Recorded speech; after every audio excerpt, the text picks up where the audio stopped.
Assalamualaikum warahmatullahi wabarakatuh, sahabat pecinta otomotif ya. Bersama lagi Kas Junedi. Lagi-lagi unit Atos ya saat ini sudah mengalami rem macet di bagian belakang. Apa penyebabnya? Tonton terus bersama kami dan mudah-mudahan walaupun dengan sedikit informasi yang kami hadirkan bisa bermanfaat untuk kalian semua. Langkah-langkah pertama ya, kita lepas saja pada bagian hubcapnya menggunakan obeng min. Lanjut setelah itu baru kita lepas pada bagian mur as rodanya menggunakan kunci shock 22 ya bos ya.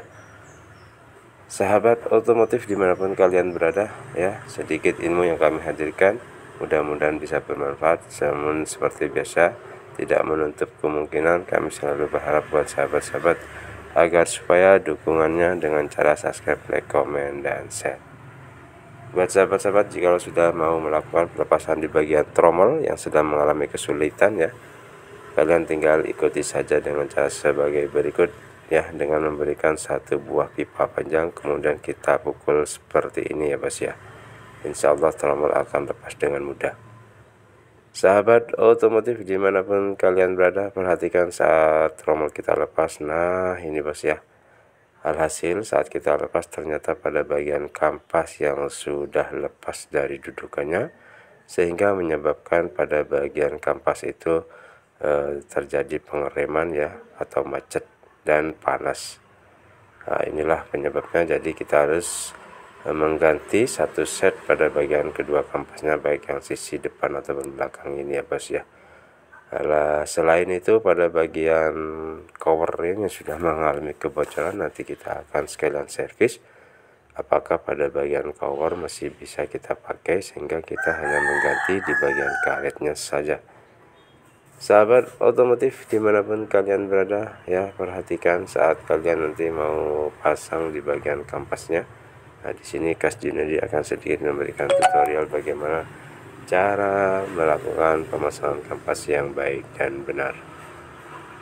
Oke lanjut ya bos ya, kita akan melakukan pembersihan baik itu di bagian bearing ataupun di bagian piringan atau dudukan kampasnya ya, sehingga kita bersihkan terlebih dahulu dan kita akan melakukan pemasangan kembali nantinya.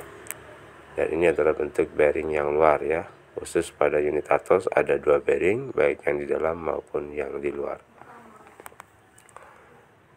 Oke, proses pemasangan kita mulai ya. Perhatikan saat kita pasang caranya, salah satu pada bagian tuas handlem yang sudah ada pada kampasnya kita masukkan terlebih dahulu pada bagian ususnya. Lanjut setelah itu kita pasang paku kampasnya, dan jangan lupa pada bagian spring atau spiral baik yang atas ataupun yang di bawah sama-sama kita pasang, kemudian kita tinggal tarik saja seperti ini ya bos ya. Itulah cara pemasangan yang mudah. Buat sahabat-sahabat yang mungkin masih pemula, silahkan ikuti dengan cara sebagai berikut ya. Sangat mudah buat teman-teman, ngapain harus kita pergi pada mekanik ya, selama kita mau berusaha untuk melakukan yang terbaik.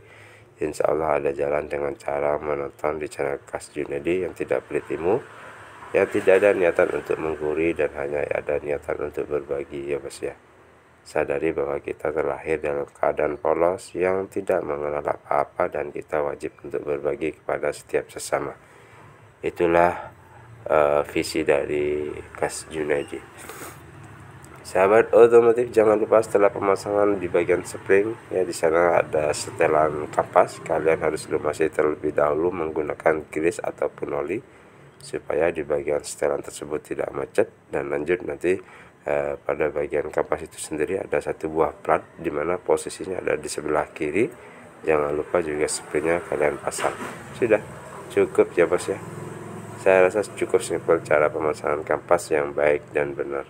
Buat sahabat pemula, jikalau ada hal-hal yang kalian bingung atau kalian ingin tanyakan, silakan tulis saja di kolom komentar dengan baik dan sopan. Insya Allah Kas Junedi akan membantu dengan sebisa kami. Ya, perhatikan ini adalah bentuk pemasangan akhir. Jangan lupa platnya bos, plat yang putih seng itu bos ya, dimana fungsinya yaitu sebagai otomatis ya bos ya. Oke, dari kami yang petugas Kas Junedi mengucapkan mohon maaf apabila ada audio visual yang kurang pas di hati kalian pemirsa semua dimanapun kalian berada ya bos ya. Ya, Mohon maaf yang sebesar-besarnya. Jangan lupa kita setel ulang jika masih terasa terlalu enteng ya. Dengan cara seperti ini gunakan obeng ya bos ya. Oke, kami akhiri bos ya. Wassalamualaikum warahmatullahi wabarakatuh. Jangan lupa bos subscribe, like, komen.